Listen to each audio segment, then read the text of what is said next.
야담과 옛날 이야기 시작합니다. 구독과 좋아요, 알림 설정 꼭 눌러주세요.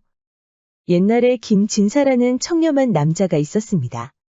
그에게는 민씨라는 아주 어여쁜 부인이 있었는데요. 과거 예비시험에 합격한 김진사는 장래가 촉망되는 사람이었죠. 민씨 역시 그의 미래까지 꼼꼼히 살펴보고 혼례를 올린 것이었습니다. 그런데 예상치 못한 문제가 발생했습니다. 김진사는 어디를 내놔도 부족함이 없는 남자였지만 딱 한 가지 걸림돌이 있었죠. 바로 사내구실을 제대로 못했던 겁니다. 사실 민씨가 김진사에게 반한 결정적인 이유는 외모였습니다. 민씨도 어느 여자에게 뒤처지지 않는 미모의 여인이었습니다. 여러 남자들이 울고 갈 정도로 콧대가 아주 높았던 민씨는 김진사를 보고 한눈에 반해버렸죠.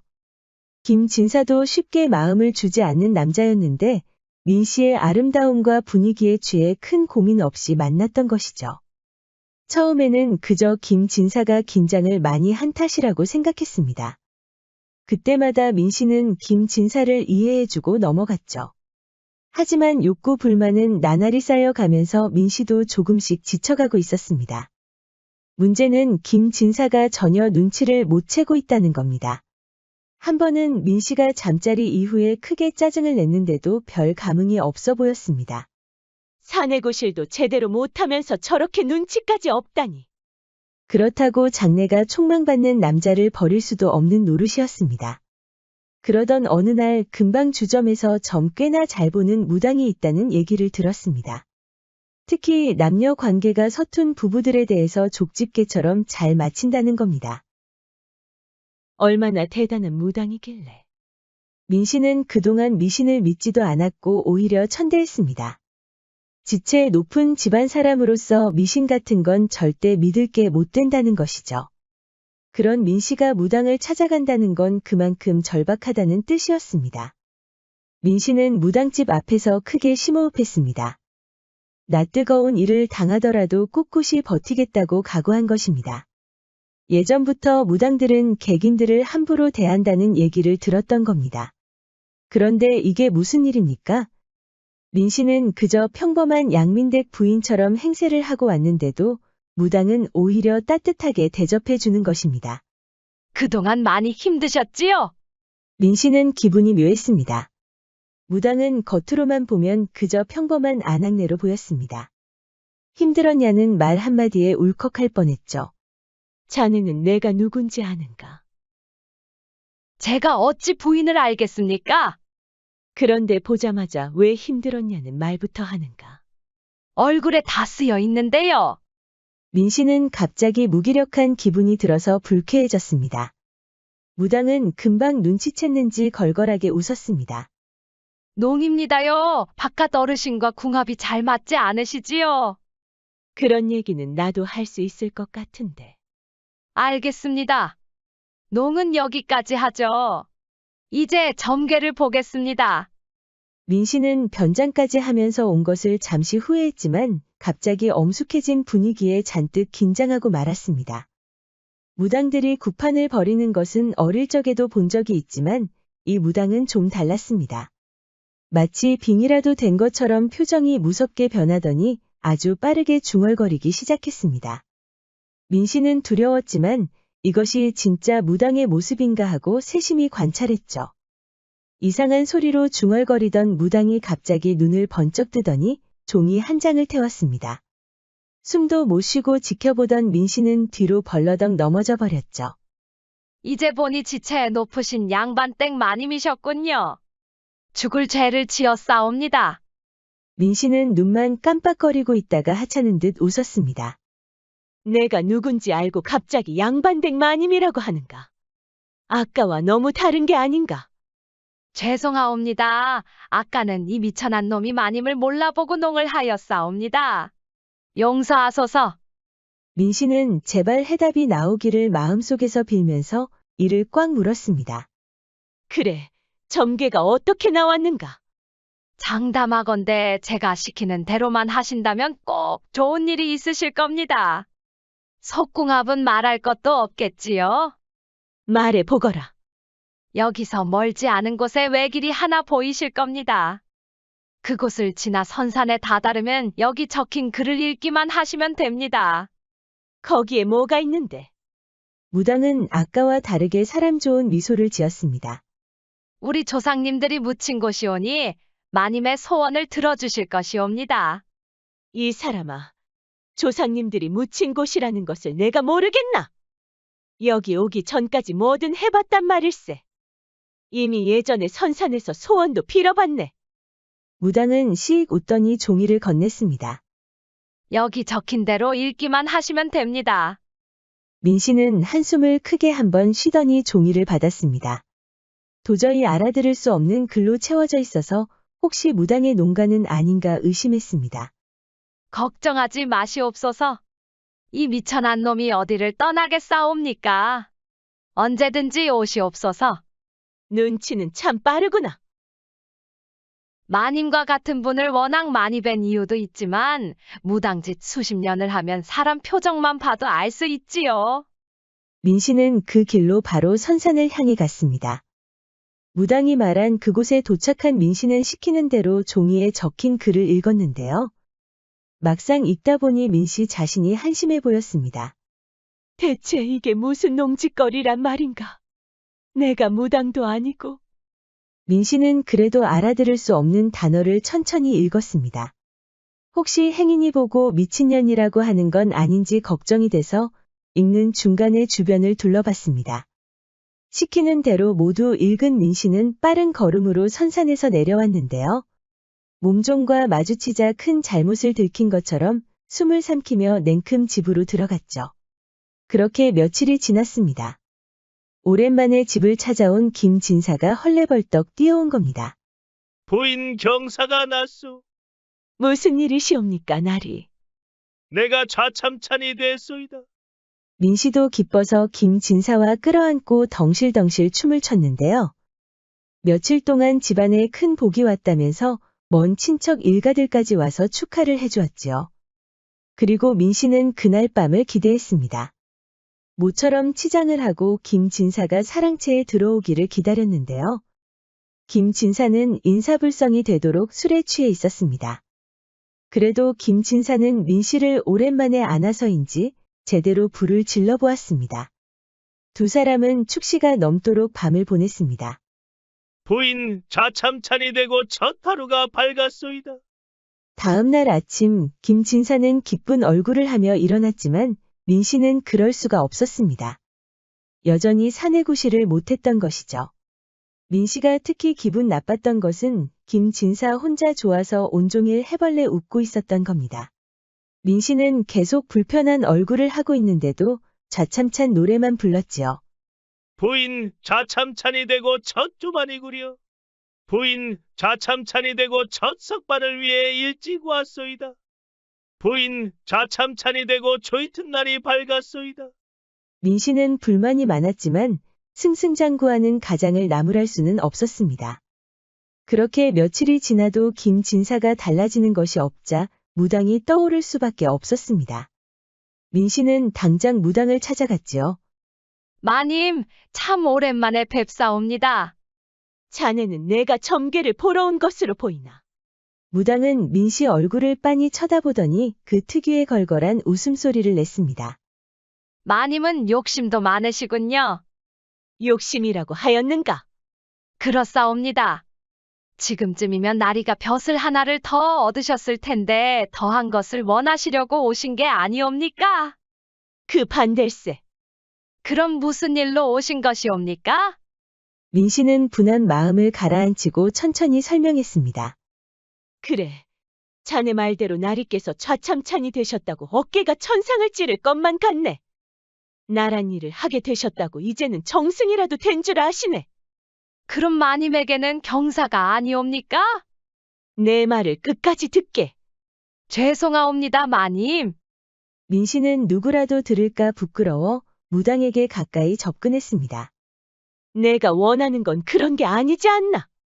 물론 나리께서 잘 되시는 건 나도 원하는 일이지만. 그때 무당이 또 한 번 걸걸한 웃음소리를 냈는데요. 마님도 참 뭔가 잘못 알고 계시옵니다. 무슨 말인가? 저는 내외 일에 관여하지 않사옵니다. 점괘를 보니 나리가 야심이 많아 소가리를 많이 하신 것으로 나왔사옵니다. 그래서 조상님들이 알아들으실 수 있도록 쪽지를 건네드린 것이옵니다. 민 씨는 황당했습니다. 시키는 대로만 하면 김 진사의 밤일이 달라질 줄 알았는데 일복만 늘어난 것이죠. 그날 이후로 민 씨는 의욕을 잃었습니다.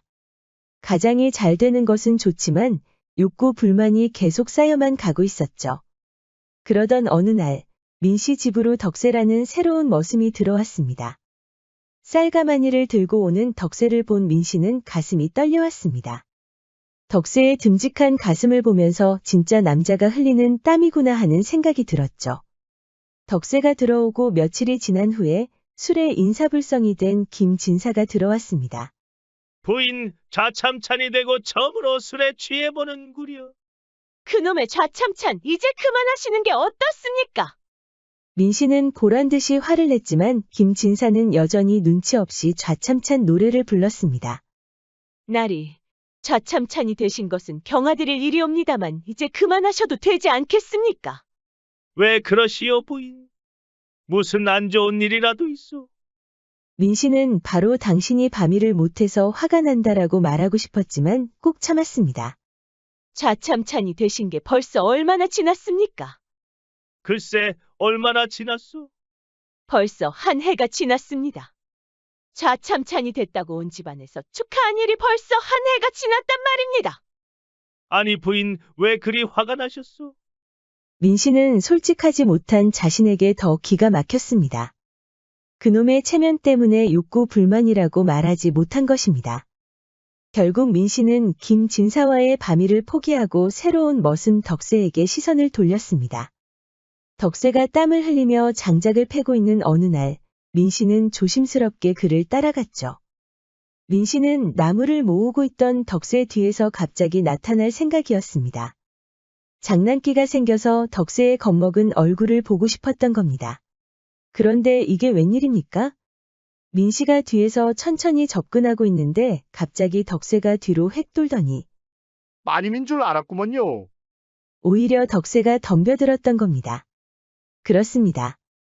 덕세는 이미 민 씨가 자신에게 흑심이 있다는 것을 눈치채고 있었죠. 민 씨와 덕세는 아무도 없는 한복판에서 뜨거운 욕정을 불태웠습니다. 시간 가는 줄 모르고 뒹굴던 두 사람은 해시가 다 돼서야 옷을 챙겨 입었죠. 마님 경아들이옵니다. 뜬금없이 무슨 말이냐? 그렇게 바라던 일을 오늘에서야 이루지 않으셨사옵니까? 덕세가 능글맞게 웃었는데도 민 씨는 기분이 나쁘지 않았습니다. 괘씸하구나. 제가 큰 잘못이라도 했다는 말씀이옵니까? 아니, 괘씸해서 좋다는 뜻이다. 이번에는 민 씨가 덕세를 덮쳤습니다. 모처럼 발칙한 남자를 만났으니 이번 기회에 욕구 불만을 모두 해소하겠다는 작정이었습니다.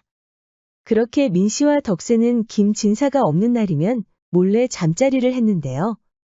김 진사가 모처럼 집에 돌아왔는데도 밤에 몰래 만나서 또 그 짓을 했던 겁니다. 민 씨는 김 진사의 부인이니 자유롭게 밖을 나올 수 있었던 반면 덕세는 몸종이라서 그럴 수가 없었습니다. 그래서 덕세는 일부러 집안 나무를 잘라 쓰러뜨린 뒤에 몰래 담을 넘고 있었죠. 어두운 밤에 나뭇가지들을 모아놓으면 담을 넘어도 잘 보이지 않았던 겁니다. 하지만 꼬리가 길면 잡힌다고 하죠. 바로 옆집에 살던 김 진사의 친구 홍 진사가 두 사람을 만난 것을 목격하고 말았습니다. 그래서 홍 진사는 김 진사를 몰래 불러 자신이 봤던 모습을 그대로 보게 했죠. 그런데 이상한 일이었습니다. 홍 진사가 아무리 머슴 덕세라고 해도 김 진사는 아무것도 보이지 않는다는 것이었습니다. 잘 보시게 잠시 후면 또 보게 될 것이네. 또 그 말인가? 자네는 대체 헛것을 몇 번이나 보는 것이야? 이번에도 덕세는 나뭇가지 뒤에 숨어서 주변을 살피더니 담을 넘었습니다. 저게 보이나? 뭐가 말인가? 내가 왜 헛것을 보고 자네를 불렀겠나? 저 자는 바로 자네 집 몸종 덕세가 아닌가? 지금 만나러 가는 사람이 바로 자네 부인. 자네가 보았다는 것을 나는 보지 못했으니 그것이 헛것이지 뭐란 말인가? 홍진사는 바로 민씨를 말하려고 했는데 김진사는 바로 말을 막아서는 눈치였습니다. 그만두세. 오늘은 종일 술이나 마시며 얘기하지. 홍진사도 눈치를 채고 있었습니다. 김진사도 덕세를 보았으면서 일부러 못 본 척했다는 것을요. 다음 날 밤에도 민씨는 약속한 정자에서 덕세를 기다리고 있었습니다. 나뭇가지가 흔들리는 소리가 들리자 민씨는 바로 고개를 돌렸죠. 덕세냐? 대답이 없자 민씨는 조금 움츠러들었습니다. 거기 누군데 그렇게 숨어 있는가? 나뭇가지 사이로 고개를 내민 사람은 다름 아닌 김진사였습니다. 민씨는 소스라치게 놀랐죠. 이렇게 여자로서의 인생이 끝나는구나 하고 고개를 숙이고 있는데 김진사가 천천히 다가왔습니다. 김진사의 얼굴은 그 어느 때보다 굳어 있었습니다. 민씨는 사실 이런 날이 오기를 각오하고 있었습니다. 이미 김진사를 배신한 몸이니 언젠가는 죽어도 할 말이 없다는 것이죠. 그런데 김진사의 반응은 의외였습니다. 민씨를 때리지도 않았고 타박하지도 않았죠. 오히려 민씨의 손을 잡고서 조용히 집으로 들어온 것입니다. 김진사는 사랑채에 민씨를 데려 앉혀놓고서는 바로 밖을 나갔습니다. 그렇게 며칠 동안 김진사는 아무 말이 없었습니다. 그동안 민씨는 사랑채에서 나오지 않고 눈물만 흘렸죠. 덕세는 바로 그 집에서 쫓겨났고 소식을 알 수가 없었습니다. 민씨는 자신의 치부를 모른 척해준 김진사에게 너무나 미안해 다시 무당을 찾았습니다. 이번에는 확실히 가장의 벼슬을 위해 찾았던 것이죠. 무당은 미소를 지으며 이번에도 종이를 건네주었습니다. 더 깊은 선산으로 가야 했던 민씨는 군말하지 않고 험한 길을 떠났습니다. 그렇게 한 해가 지났습니다. 민씨가 떠났다고 믿었던 김진사는 하염없이 눈물을 흘렸는데요. 어느 날 한밤중에 입궐하라는 명이 떨어졌습니다. 영문도 모른 채 임금 앞에 선 김진사는 잔뜩 긴장하고 있었죠. 임금의 입에서 나온 말은 정말 황당했습니다. 처음에는 조상들 무덤이 있는 위치를 묻더니 여인이 나오는 꿈을 꾸었다는 겁니다. 비곡성 같은 소리에 끌려간 임금이 산골로 들어갔는데 그곳 무덤에서 김진사를 정승이 되게 해달라는 소리가 들렸다는 겁니다. 김진사는 얼굴이 하얘지도록 놀라고 말았습니다. 임금 말로는 안 그래도 삼정승 중 우의정 자리가 비어 노심초사하던 중이라는 겁니다. 김진사는 선산의 위치를 다시 물었는데 놀랍게도 그곳은 무당이 민씨에게 가보라고 했던 곳이었습니다. 김진사는 그제야 임금에게 자초지종을 설명했습니다. 임금은 너털웃음을 치더니 승지에게 우의정 퇴궐하신다고 말하였습니다. 우의정이 된 것은 기쁜 일이지만 김진사는 궁궐을 나오면서 눈물만 흘렸습니다. 이 모든 게 뒤늦게 죄책감에 시달린 민씨의 기도 덕분이라는 것을 알았던 겁니다. 반수불수라는 옛말이 있습니다. 엎질러진 물을 다시 주워 담을 수 없다는 뜻으로 이미 지난 일을 후회해도 아무 소용이 없다는 것이죠.